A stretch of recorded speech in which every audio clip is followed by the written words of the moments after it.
premier retour. Toujours tout droit, sans rien regarder, ils cheminent.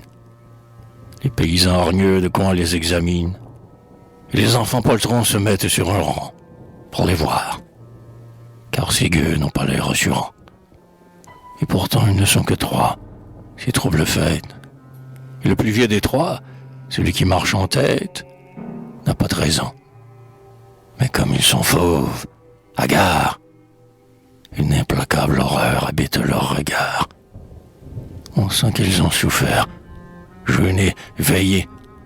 Leurs membres disent la faim, la soif, le froid noir des décembres, le soleil lourd, l'averse à flots pointus crevant, les tapes interminables et les nuits en plein vent. On comprend qu'ils ont bu la brume qui pénètre et râlé quelquefois au pied d'une fenêtre où chantaient et flambaient des rires de catins. Il leur est arrivé de marcher du matin au soir, puis du soir au matin, sans entendre le son que fait un chou dans la main qu'il faut tendre.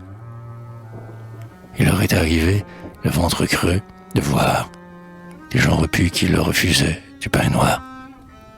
Et c'est pourquoi leurs cœurs sont des fourneaux de haine. Mais la maison où vit leur mère étant prochaine, les voilà doux. Près d'elle, ils seront apaisés, et leur bouche d'enfant apprendra à les baiser. Hélas, la mère est morte à la tâche. Sa bière dit son nom dans un coin perdu du cimetière.